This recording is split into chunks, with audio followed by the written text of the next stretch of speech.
Hello, welcome back to the Meet the Speaker studio. This is our last interview of the day. We've interviewed many people today, and the privilege of the last interview is with Tobi. So Tobi, tell everyone who you are and what you do. Yeah, so my name's Tobi. Tobi did warn me in advance that he might have a little cough. So I've had a man flu, and I'm on the way back. Yeah. It's not COVID. As we speak, one of my team will be rushing to get you a water, just so you know. I love that. Your team's fantastic. They're there. Everyone's paying attention. Even Jack over there on his phone, paying attention, getting the water for Tobi because he's got a little bit of a cough. Go, Jack, go. Get Tobi a water. So my name's Tobi Alli-Usman. I'm the Marketing Strategy Director at Smooth Digital. Smooth Digital is a care sector focused digital marketing agency, and we help care homes and home care providers attract private clients for their home care business or their care home, or also attract staff as well using digital marketing. Big balance towards that, lots of recruitment at the moment.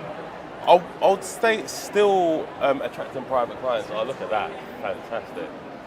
There you go, service straight to you by the 500 Bike team. Can I just say, 500 Bike's been fantastic today. Oh, thank you. Your whole team running around, providing value to all the guests. Fantastic. So good job, 500 Bike team. Awesome.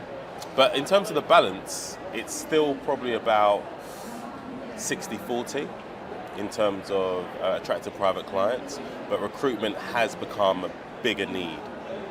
So today we've talked a lot about kind of low-cost innovations that people can implement to help, and on your side of things, talking about marketing recruitment, have you got some tips for people, stuff that they can just, if I'm watching this video, I just want to take something away, what action could I take to help me with the Absolutely. I would say by the book, they ask, you answer. And what it is, it's the simplest way to create content marketing. And it's all around what are the questions that your potential customers will be asking before they become a customer, and what are the questions that your potential employees will be asking. So let's say, for example, someone came to your website and a question that your recruiters usually get about a concern becoming a carer is X, Y, Z.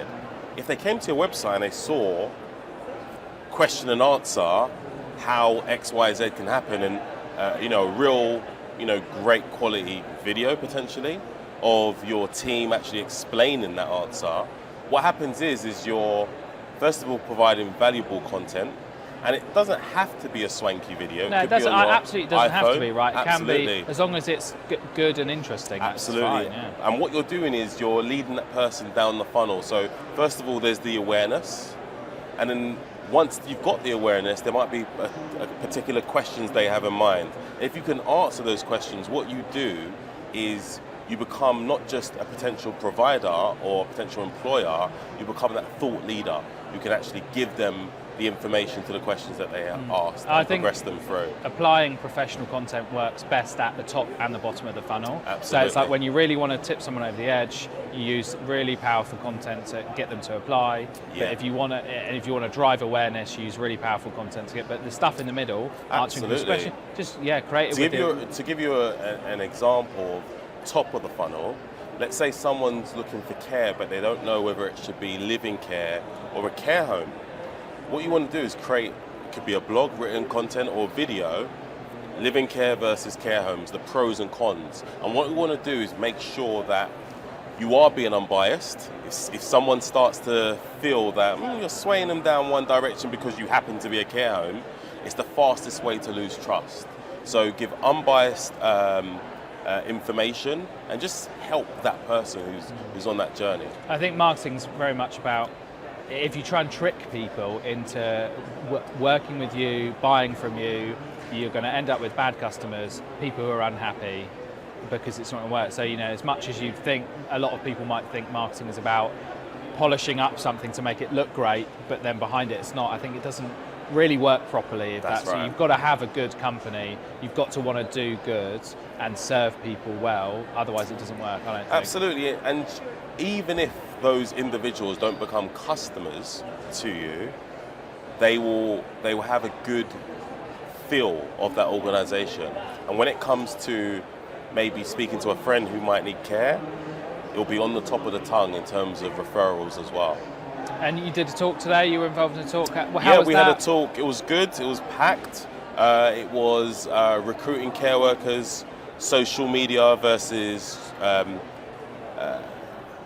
job boards, and something else. Sponsored licenses. Yeah. So it was great. We had a representative from Indeed, we had an immigration lawyer, and the audience really did ask really great questions when it comes to how do they get onto social media? What are some of the basics? What are some best practices as well that you can include? Which one? Who won? You got to ask the audience or watch back the replay. All right, lovely, good. Yeah. So I've got one. But my thing is, I'm a big fan of being omnipresent. You know, gone are the days where it's just using marketing as a tick box exercise where you only choose one. I believe you should be doing job boards. You should be doing digital marketing, social media, and we're now at a place where people are exhausting their options, so they are looking out overseas for care workers, and some people are getting a really good result as well. So I've got one last big question for you, and it's about toast.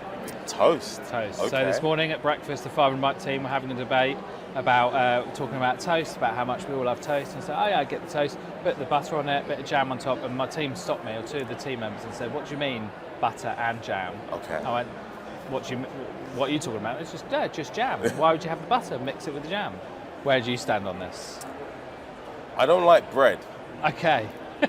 but I shouldn't really be eating bread. It doesn't work well with me. But growing up, definitely butter, jam, and maybe even peanut butter as well. Peanut butter as well, Yeah, why not? Let's have a bite. Why not? So there you go. The big What was questions you? are answered. What was here. yours? I'm butter and jam, man. Butter and jam. Yeah, who was just saying butter by itself? Which individual? Yeah, you need to invite him to the wildlife of. You need to get peanut butter in there as well, buddy. We've got a toaster at the office and everything. Oh right? yeah. We could do some samples at the office. Yeah. Awesome. Right. Well, awesome. lovely. Thanks for coming along, Toby. Thanks for having me. Very cozy. You know, all I need now is just some exhibitor drinks. Why not? Let's do it. Right, well, so I'm going to close the show now. So thank you very much for watching today, and thank you very much for joining us here at the Care Show. We will be live from 10 a.m. tomorrow morning. Have a lovely evening. Thank you.